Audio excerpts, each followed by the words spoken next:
The war room of the Eternal Throne, flagship of the galactic sovereignty, had never known silence like this.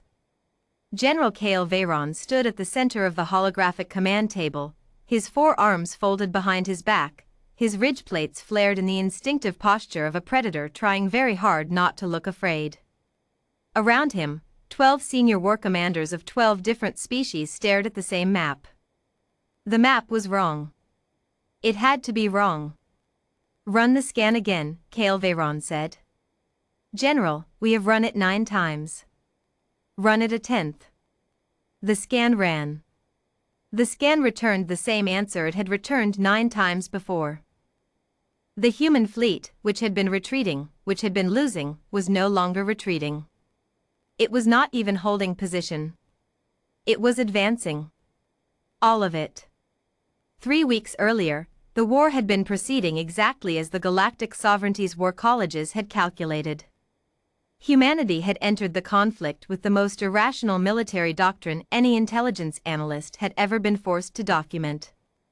They did not fight for resources. They did not fight for territorial expansion in any logical configuration. They had declared war over a colony of 11,000 people on a moon that produced nothing of measurable strategic value. Sentimental, the species liaison had reported to Kale Veyron, the word carrying the weight of clinical diagnosis. The humans place irrational weight on individual lives.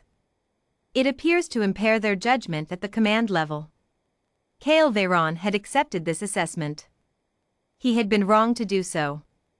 The first engagement at the Calderon Belt had gone precisely as modeled.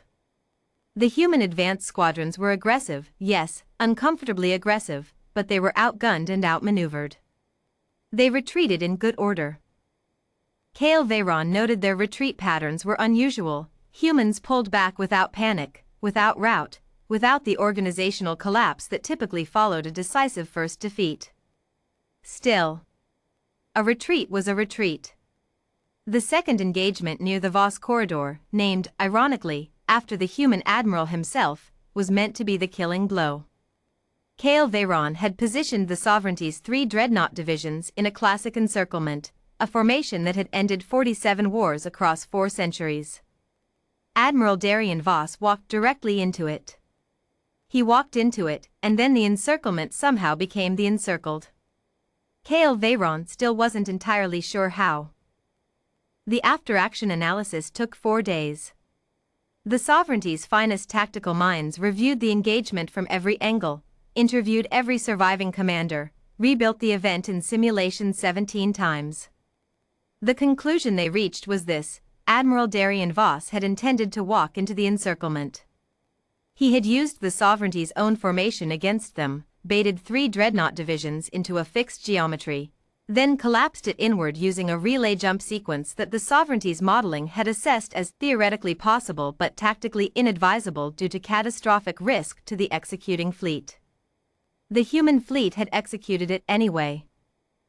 They accepted 40% losses to execute that maneuver, one of Kale Veyron's analysts reported, his voice carrying a note of something that was not quite admiration and not quite horror. They knew 40% of their own ships would not survive the jump relay. Admiral Voss gave the order regardless. "What is the human phrase?" another analyst said slowly, as if testing foreign syllables. "They say, acceptable losses." The room was quiet. "That is not what that phrase means," Kale Veyron said. "No commander considers 40% acceptable." "Admiral Voss apparently does, General." Kale Veyron requested Admiral Darian Voss's full service record from Sovereignty Intelligence. He read it 3 times. Darian Voss had joined the human military at the age of 19. He had served in 4 conflicts before this one, risen through command faster than any officer in his generation, and been described in human media alternately as brilliant, reckless, and terrifying. One journalist had called him the kind of man who treats a funeral as a tactical opportunity. There was a photograph in the file. A human in late middle age, hair gone gray at the temples, jaw set in a way that Kale Veyron's xenopsychology training identified as determined. His eyes, dark and level, looked directly at the camera with the expression of someone who had already decided what was going to happen and was simply waiting for the universe to catch up. Kale Veyron had commanded forces against 40 species. He had never before felt something he could honestly describe as unease while reading an enemy's biography. He felt it now. The third engagement was supposed to end it. The Sovereignty had pulled reinforcements from the interior, 2 full armada groups, forces Kale Veyron would not have committed to a minor conflict under any other circumstance. The analysts projected a 94.7% probability of decisive human defeat within 6 engagement hours. Admiral Darian Voss did not fight a pitched battle. He fought 17 simultaneous skirmishes across a volume of space 3 light hours across, each engagement too small to require the armada groups, each one positioned to bleed a specific supply line, destroy a specific sensor relay, or eliminate a specific repair depot. It was not elegant.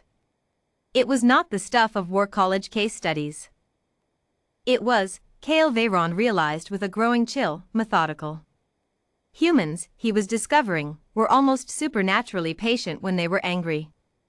The supply situation became problematic within the week.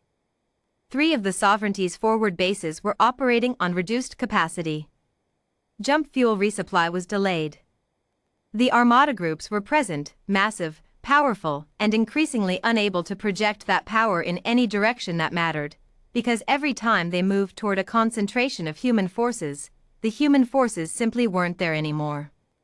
"He's not trying to win," Kale Veyron's second-in-command said during a late command session, her crest feathers flat with exhaustion. "He's trying to make winning too expensive." "He's succeeding," someone muttered from the back of the room. Kale Veyron did not reprimand them for it. It was true. And now this. The human fleet, reduced, battered, still operating at what Sovereignty intelligence estimated as 60% of its original capacity, was no longer bleeding the Sovereignty's flanks. It was consolidating. It was forming up. It was, according to the scan Kale Veyron had just run for the 10th time, moving in a direct vector toward the Eternal Throne itself. "He can't win a direct engagement," the tactical officer said. "His numbers are." "Run me Admiral Voss's preferred engagement doctrine," Kale Veyron said quietly.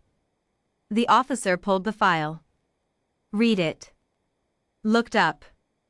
"He prefers direct engagements, General. His record indicates." "He does not prefer the engagements he thinks he can win," Kale Veyron said. "He prefers the engagements everyone else thinks he cannot." The war room was silent again. Kale Veyron stared at the advancing vector on the holographic map. The human ships burned bright, dozens of them, moving in a formation he didn't recognize, not because it was complex, but because it was simple. Almost brutally so. No feints. No misdirection.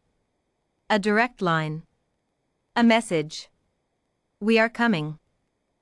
We know you see us. We are coming anyway." Kale Veyron had fought wars for 40 years. He had faced species that were stronger, faster, more numerous, more technologically advanced than any opponent humanity had yet fielded. He had, in that time, developed a reliable instinct for the moment a war was over. He felt it now. "Open a channel," he said. His communications officer looked up, surprised.